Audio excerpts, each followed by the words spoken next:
إن الحمد لله نحمده ونستعينه ونستغفره ونعوذ بالله من شرور أنفسنا ومن سيئات أعمالنا من يهده الله فلا مضل له ومن يضلل فلا هادي له وأشهد أن لا إله إلا الله وحده لا شريك له وأشهد أن محمدا عبده ورسوله صلى الله عليه وعلى آله وأصحابه وسلم تسليما كثيرا أما بعد.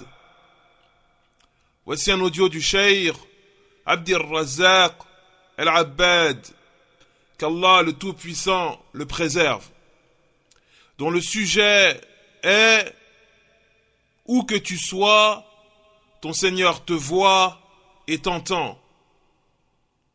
Où que tu sois, ton Seigneur te voit et t'entend. Et nous vous souhaitons une bonne écoute, Inch'Allah ta'ala.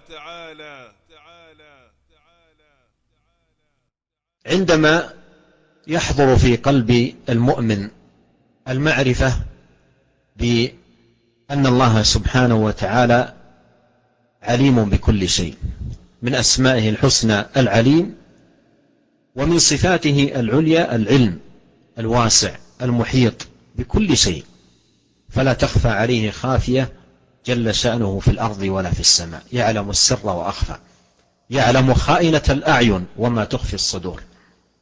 فإن إحضار القلب هذه المعرفة وشهوده لها وعلمه بها يعد حاجزا وزاجرا. بل يقول الشنقيطي رحمه الله الإمام المفسر: أجمع أهل العلم على أن العلم بأن الله بكل شيء عليم أكبر زاجر وأعظم واعظ. وفعلا إذا كان القلب تحضره هذه المعرفة فإنها تزجره عن كل ما لا يليق، وأيضا تدفعه إلى الإقبال على كل حسن جميل. ولهذا نرى آيات القرآن الكريم كثيرا ما تختم سواء في باب الترغيب أو في باب الترهيب بإن الله بما تعملون عليم، والله عليم بما تعملون، والله بما تعملون خبير، والله بصير بالعباد، ونحو ذلك كثير.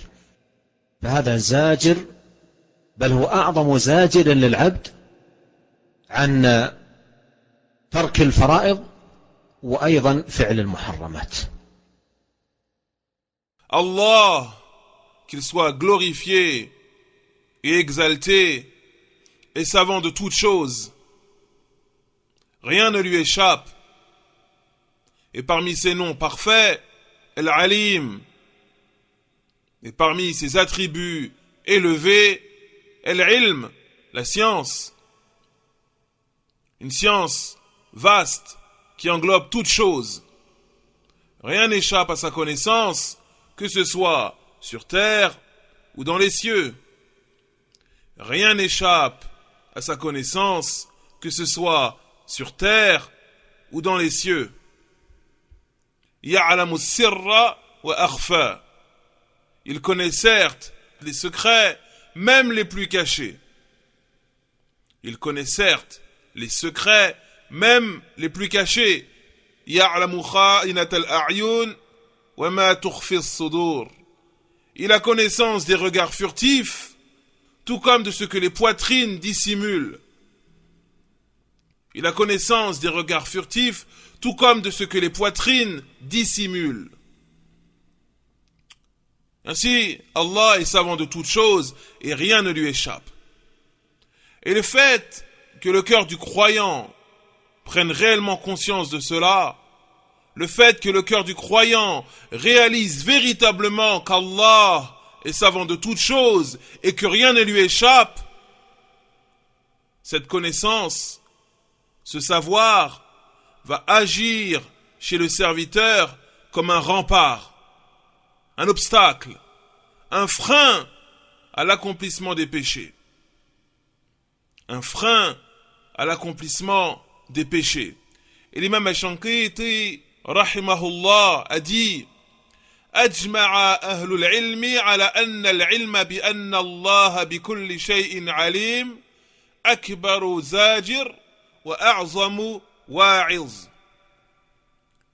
L'imam al-Shanqiti, rahimahullah, qu'Allah lui fasse miséricorde, a dit les gens de science sont unanimes, tous les gens de science, tous les savants s'accordent à dire que le fait de savoir qu'Allah a connaissance de toutes choses, eh bien, ceci est le plus grand des remparts, la plus grande des exhortations.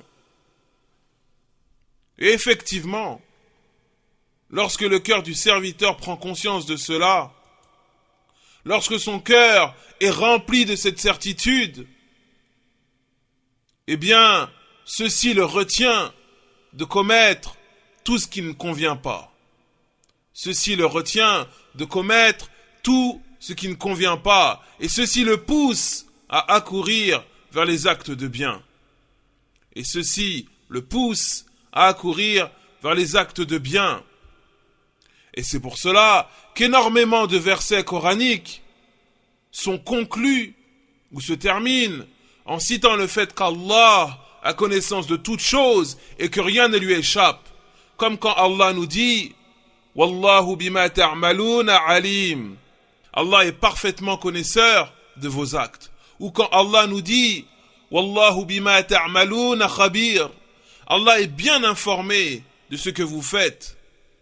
Ou quand Allah nous dit « Wallahu basirum bil ibad » Allah est clairvoyant vis-à-vis des serviteurs. Etc., etc. Ainsi, ce savoir, cette connaissance qu'a le serviteur de son Seigneur est le plus grand des remparts, le plus grand des freins quant au fait de délaisser les obligations ou de commettre l'interdit. كلما حضرت هذه المعرفة بالقلب زاد الإقبال وزاد الخوف. وهذا معنى قول الأنطاكي رحمه الله من كان بالله أعرف كان منه أخوف.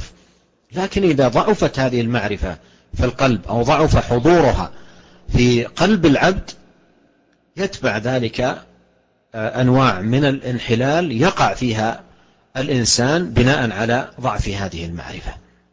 إذا أحضر المؤمن في قلبه المعرفة بأن الله سميع بصير عز شأنه، وقد قال الله تعالى ليس كمثله شيء وهو السميع البصير.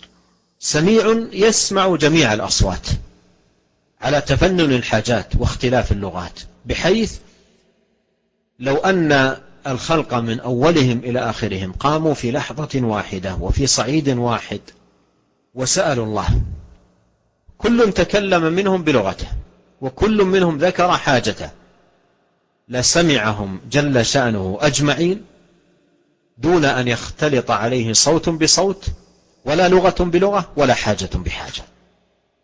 كما قالت أم المؤمنين عائشة رضي الله عنها الحمد لله الذي وسع سمعه الأصوات.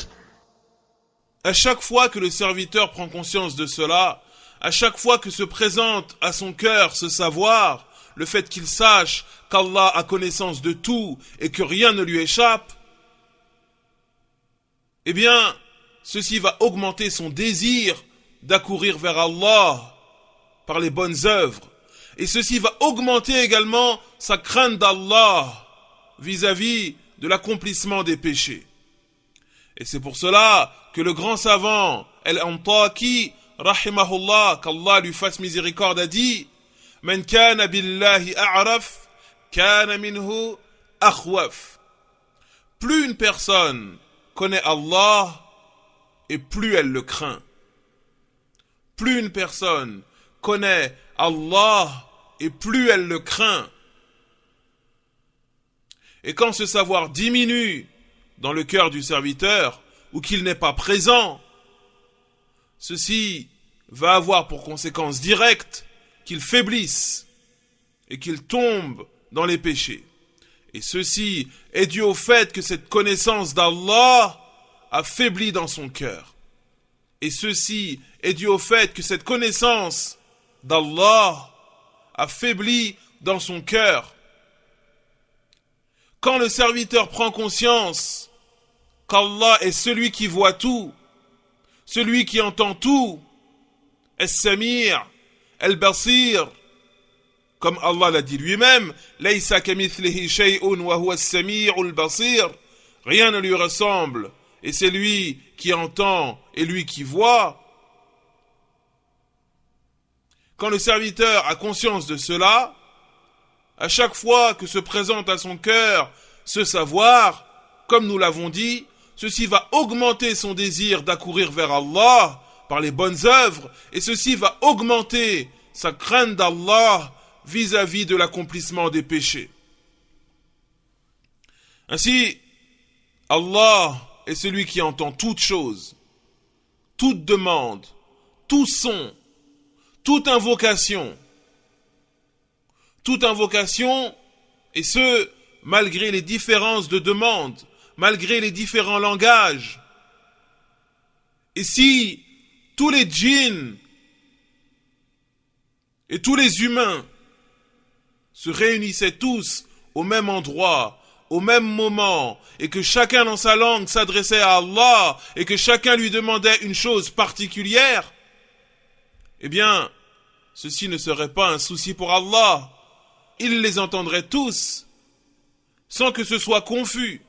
Il les entendrait tous, sans que ce soit confus. Il entendrait chaque demande particulière prononcée dans un dialecte particulier, sans que ceci ne soit pour lui un souci, sans que ne soient mélangés, sans que ne soient entremêlés les voix, les demandes et les différents dialectes.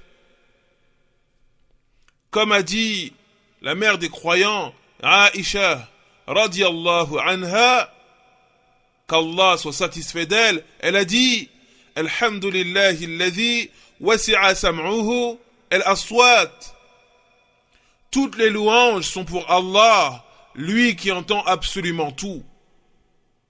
Toutes les louanges sont pour Allah, lui qui entend absolument tout. Tous les sons. فإذا أحضر القلب هذه المعرفة بأن الله عز وجل سميع وأن سمعه وسع الأصوات كلها، أيليق بالعبد أن يسمع منه ربه ومولاه ما نهاه عنه؟ أيليق بالعبد أن يحرك لسانه، ولسانه نعمة من نعم الله عليه، بما يغضب الله؟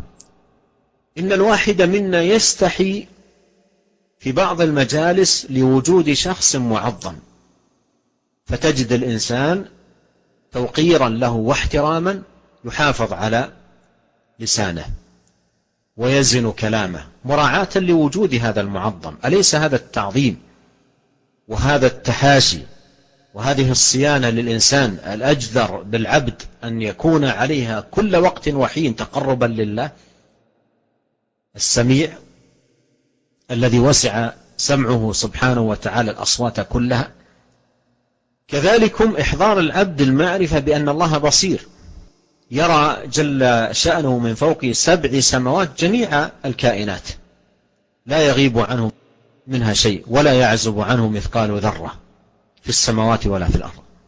يرى من فوق 7 سماوات دبيب النملة السوداء على الصخرة الصماء في الليلة الظلماء، ويرى كل جزء من أجزائها، ويرى تحرك الغذاء في هذه النملة الصغيرة، يرى جل وعلا كل شيء.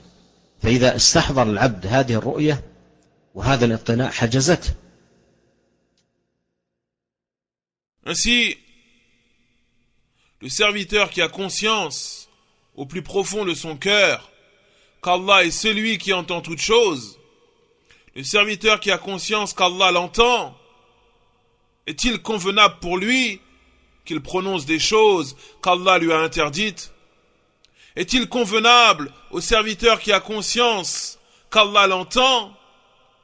Est-il convenable à ce serviteur qu'il prononce des choses qu'Allah lui a interdit de dire?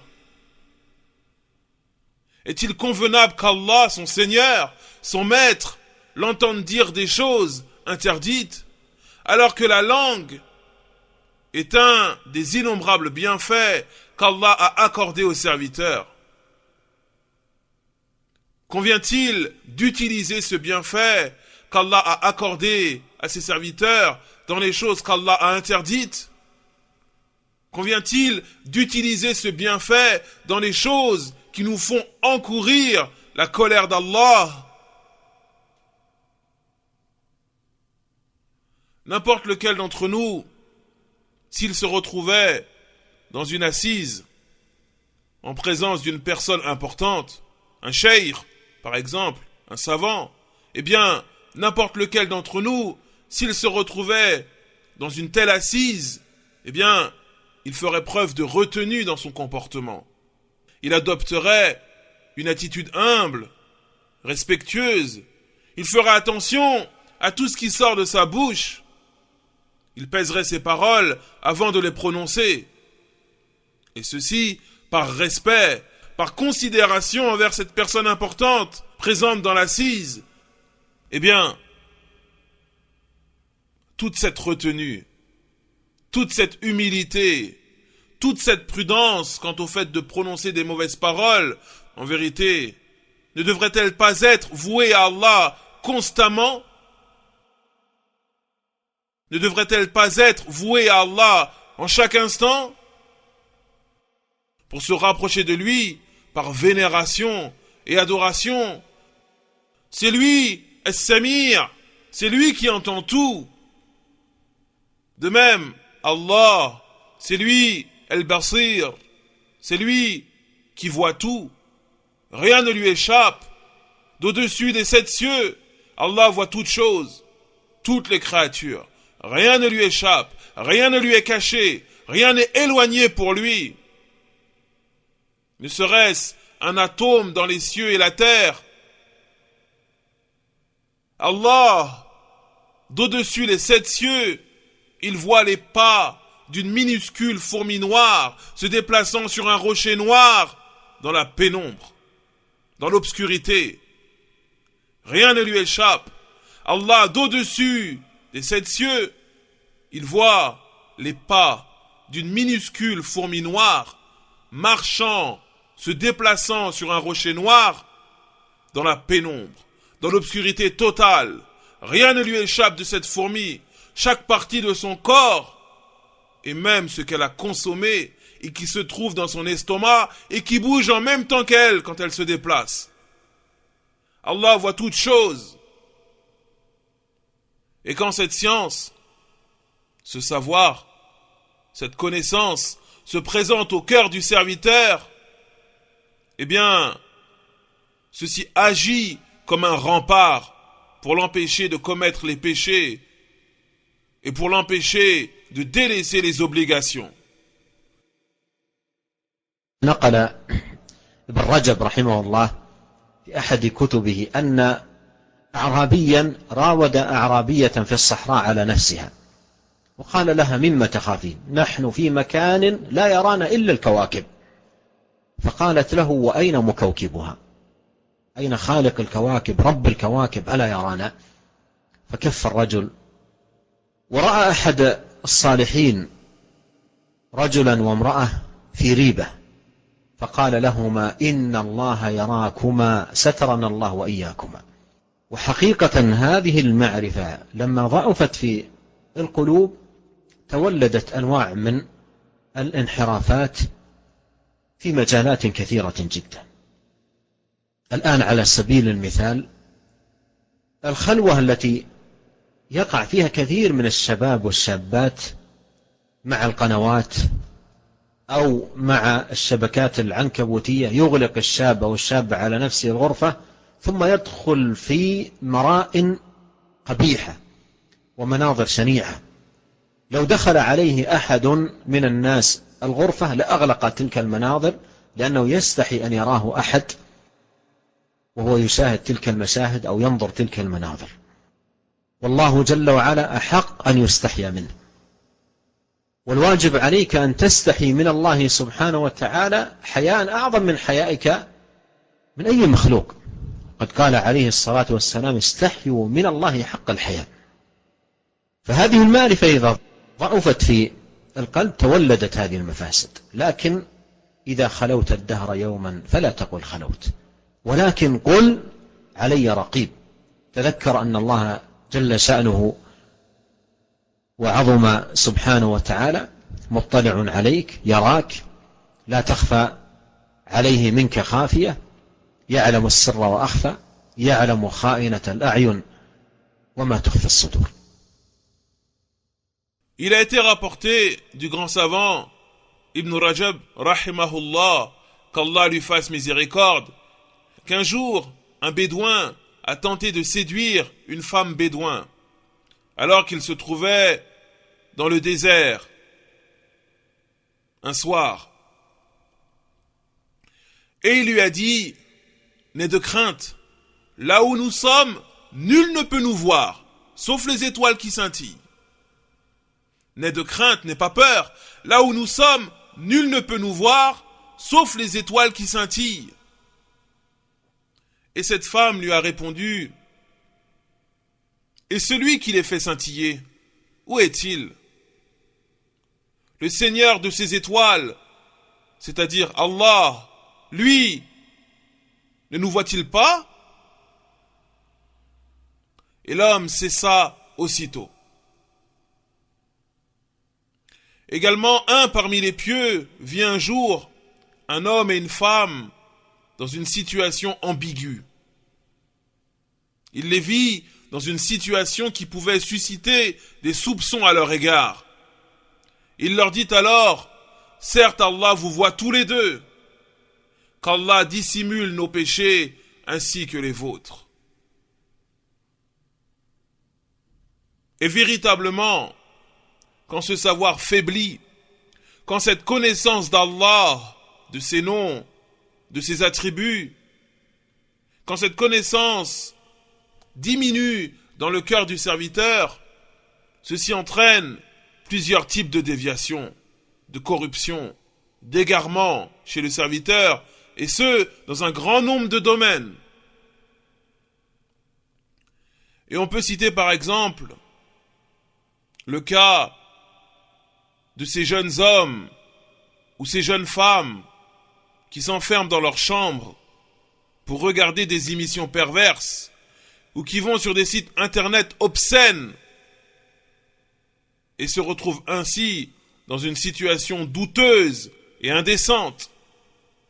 Si la porte de leur chambre s'ouvrait et qu'entrait une personne, immédiatement, ils éteindraient le programme, ou ils changeraient de chaîne, ou s'ils sont sur Internet, ils fermeraient le site. Immédiatement, ils feraient cela. Pourquoi? Parce qu'ils éprouvent de la honte. Ils éprouveraient de la honte à ce qu'on les retrouve dans une telle situation. Ils éprouveraient de la honte à ce qu'on les voit regardant ce genre de choses. Mais en vérité, Allah est celui pour qui on doit éprouver le plus de honte. Plus que pour n'importe quelle créature, quelle qu'elle soit. Allah est celui pour qui on doit éprouver le plus de honte. Plus que pour n'importe qui qu'il soit. Il est obligatoire au serviteur d'agir avec pudeur et honte devant Allah, plus qu'il pourrait en éprouver devant n'importe qui qu'il soit. Et le messager d'Allah, sallallahu alayhi wa sallam, a dit, istahyu min Allah, haqqa al-haya. Istahyu min Allah, haqqa al-haya. Ayez honte devant Allah comme il se doit. Ayez honte devant Allah comme il se doit. Et cette connaissance des noms et des attributs d'Allah, quand elle diminue dans le cœur du serviteur, comme nous l'avons dit, ceci entraîne des corruptions, des déviations, des perversités. Aussi, comme disait le poète, si tu te retrouves un jour seul, ne dis pas « je suis seul », mais dis plutôt « il y a au-dessus de moi un observateur attentif ». Si un jour tu te retrouves seul, ne dis pas « je suis seul », mais plutôt dis « il y a au-dessus de moi un observateur attentif.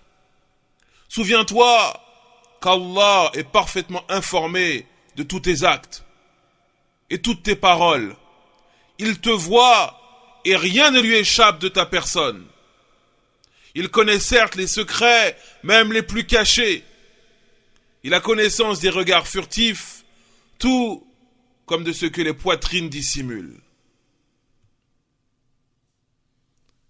سبحانك اللهم وبحمدك أشهد أن لا إله إلا أنت أستغفرك وأتوب إليك وصلى الله على نبينا محمد وعلى آله وأصحابه أجمعين والحمد لله رب العالمين.